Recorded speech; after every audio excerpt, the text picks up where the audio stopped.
Hey there, welcome to Build 2, the place where we nerd out, go into more detail that just isn't going to be as popular on the bigger channel. So starting off, this is the video talking about the generator and the gas engine where I used it to open up the play button for 100,000 subscribers. So starting off, we're going to dive into that generator, and I mean the rotating portion that the engine was connected to make the electricity, not some off-the-shelf generator where it's got, engine and alternator generator in one combo. So talking about that generator, I bought that thing because I thought it was a permanent magnet alternator. I assumed there were just a set of spinning magnets in the middle, just like the rain generator that I made for getting electricity off of the rain gutter. Just spinning magnets, no electricity needed, and because I didn't want to mess with that. Like an alternator in your car has a rotating electromagnet. It has slip rings in there to connect 12 volts to it, and then there's a control system, a voltage regulator that changes the amount of electricity that's going into the rotating part to maintain a constant output regardless of what the load is.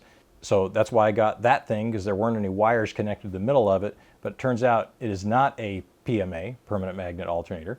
It is a self-excited rotating transformer.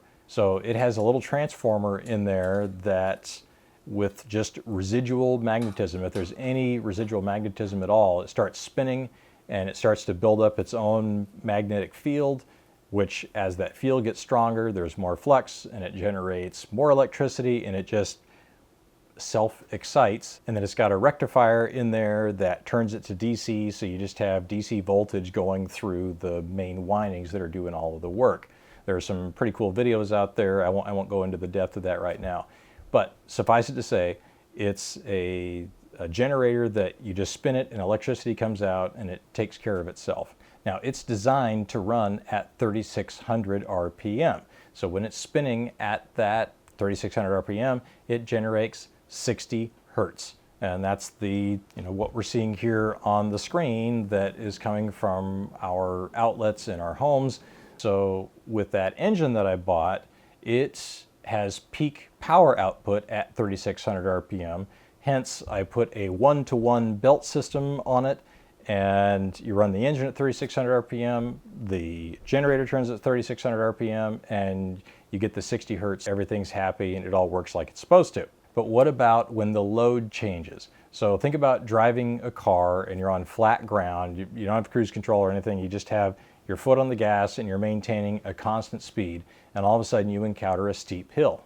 What happens?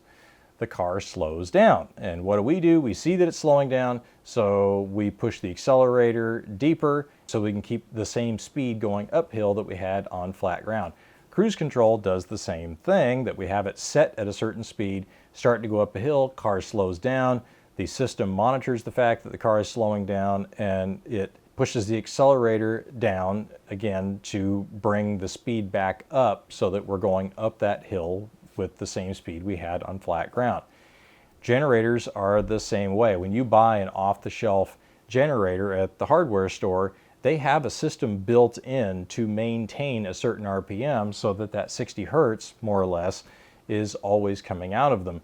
This system doesn't have that at all. This was just a bare engine and a bare generator. And at 3600 RPM, because that engine has almost twice the output of what the alternator's output is, it might be okay. It said it was advertised as having peak power, that 18 horsepower or 13 something kilowatts. At that peak power output, we might be able to load up the alternator generator to peak load, and it may not slow that engine down very much. I haven't done that yet. I kind of wanted to get this video done in case I burnt something up. But because the control system isn't on there to maintain RPM, it might end up slowing down on its own, and I have to come up with something to have it be able to make up that speed. Some sort of maybe put one of those linear servos that we used for the pitch control on the wind turbine, and have it monitoring it. So we'll see how that goes. But I actually don't know how the off-the-shelf generators do it with the engine and everything. If any of you know how those function, I suspect it's purely mechanical, But it might actually have some sort of electronics controller in there that's monitoring the RPM, and then it's doing something, or maybe it's using engine vacuum. I don't know.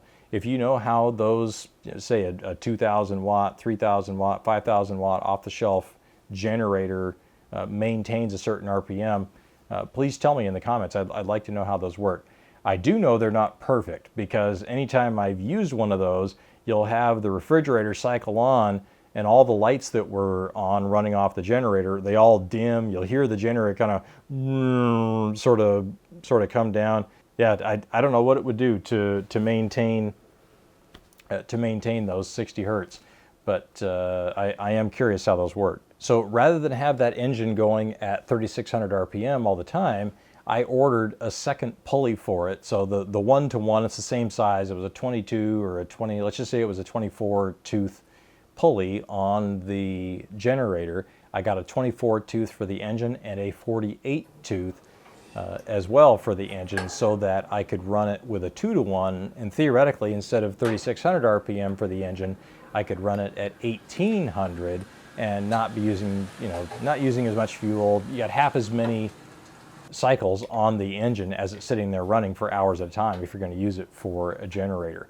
And so I did hook that up, and I was surprised to find out that even at idle speed with the 2-to-1 on there, it was already at 58 hertz according to the oscilloscope. So apparently that thing doesn't idle, and it was probably idling at like 1,500 RPM. So I did have to rev it up just a little bit to get it to the full 60 hertz just to verify it could do it. But yeah, I was really shocked to see that it was basically just idling, whatever their idle speed is for that thing, and it was already at 58 hertz. Like, wow. This is amazing. Even though the engine is only idling, we're already at 58 hertz. So because that pulley is now a 2-to-1 setup, the engine only has to run half as fast to get the 60 hertz that we need to power things up. Let's speed it up and see what happens.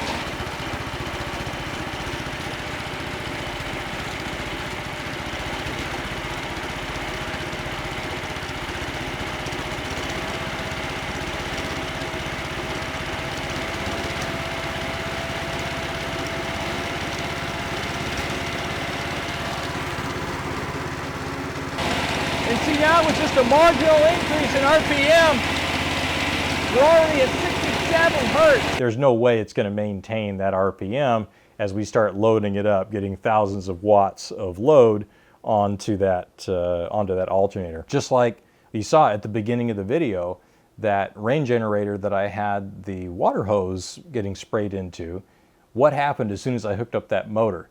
You heard it slowed way, way down. I gotta hold that while I'm plugging this in. Oh, neat. And this is where people, they hook up wind turbines and they say, look how much voltage I'm getting. And yeah, okay, when you're comparing that it went a little faster and got a little bit more voltage, that's meaningful. But it really doesn't mean anything until you start pulling current off of it, and then you actually find out what the power of, what the real nature of the generator is. And you saw, so anytime you add load to something, it's gonna slow down. And this gas engine and generator combo are no different. So if I had actually hooked up a significant load, I know I would have seen it drop down. But we're gonna get to that point. We will test that. I'll hook it up to some serious loads and evaluate it, probably make a video on it. Something that this video made me want to do is to do a test with a bunch of cheap electronics to see what range of cycles per second they can handle. So, go to we call them Goodwill here in the States, just a used store where you buy cheap used stuff and get an old stereo and an old TV, or I don't know what, a number of old electronics, and hook them up to this generator and see what they'll do at 30 hertz, 40 hertz, 50, 60, even up to 70, and just see, do they behave any different? I'm sure like a toaster oven, something with a heating element in it that's just a resistive element, isn't going to behave much differently. But something with a transformer in there, with fancy electronics, could behave very differently. Maybe I can take an old computer I've got lying around and just hook it up and see, And you may, like, who cares?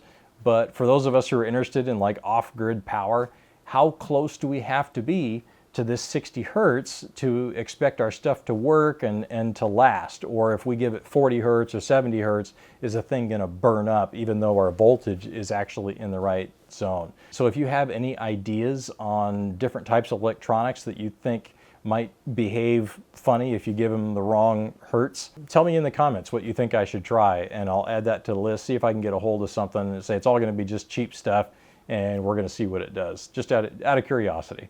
Now, I had lunch with a former boss of mine a couple weeks ago, and he told me he had just gotten an inverter style generator. So one of those off-the-shelf generators from the hardware store, but it was an inverter style.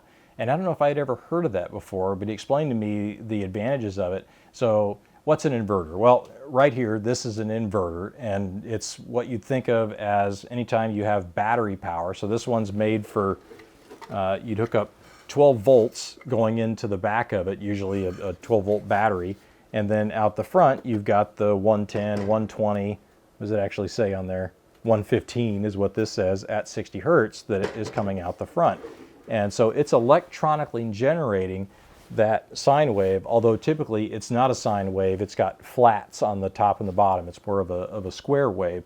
But most electronics can handle that just fine, unless they're like laboratory equipment. It just might, like the microwave will have kind of a little extra buzz to it when you're running on something like that. But that's an inverter, and so an inverter style generator has one of these inside of it. It's not relying on a rotating mechanism to generate the 60 hertz. So it doesn't matter what the speed of the engine is. It can run slow, it can run fast. Regardless, you have electronics that are creating this sine wave, or the 60 hertz.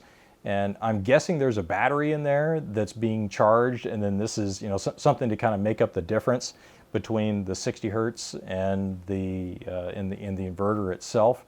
And so what's nice about that, as you increase the load that we've talked about on an inverter style generator, the engine can just rev up and rev back down to match that load without ever really affecting, say, you're not going to see your lights going brighter and dimmer kind of thing as the refrigerator is cycling on, or at least that's the idea. So let's talk about the grid for a second.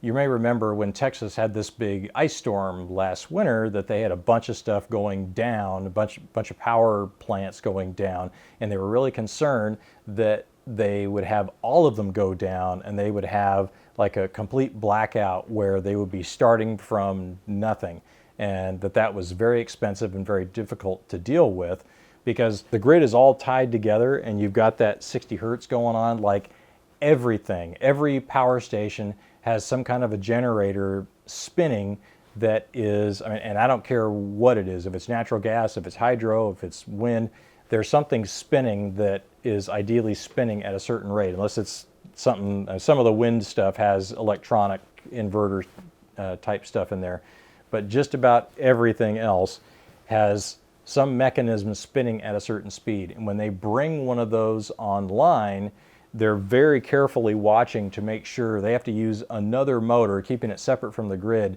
just to spin the thing up and get it not just spinning at the right rate, but at the right location so that all the magnets are going past the wires at the right time. And they have to be within a degree of, because that's how they measure this, is in degrees. They have to be really, really close. Otherwise, when you finally close the switch, like there's this big when the thing tries to pull together. And again, bad things can happen if it's not lined up. And so that's one of the reasons that we can't take our generator, like I talked in the video, and just plug it into the wall where the grid is already going, because they need to be lined up exactly for that to work, or they're going to start fighting each other and fires, bad stuff. That's where these grid tie inverters come in for people that have solar systems. It's an inverter just like this, but it has the ability to sense what the grid is doing, and then it's electronically generating something to match it. And electronically is the easiest way to do it, of course. It just says, oh, that's what I need to make. All right, I'll make something that looks exactly like it, timed with it. There's no big rotating mechanism to try to line up like what we were doing out in the driveway. Now, my folks live in a place where the power goes out frequently. all these trees and storms or whatever, it knocks down the power lines.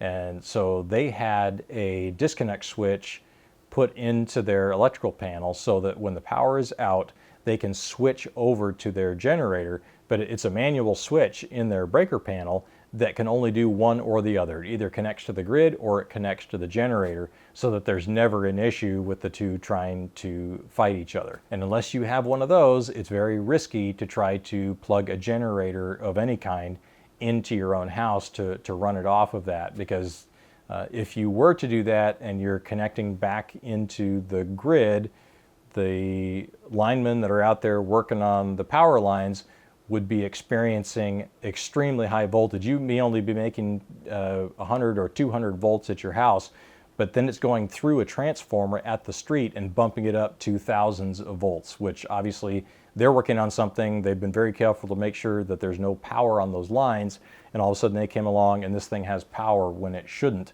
because somebody has, they're electrifying their house without disconnecting from the grid. So again, very, very dangerous stuff. One more thing I realized when I was hooking this thing up to the wall voltage like it is right now, that it has a maximum voltage per increment on the screen of like 10 volts. So with 10, 20, 30, 40, it can only show a maximum of plus or minus 40 volts.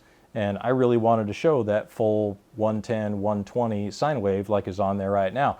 So how did I do that? There's an attenuator on here, a little 20 to 1 attenuator, so it drops it down by a factor of 20, and I'm able to get that entire 110 signal to show up on the screen.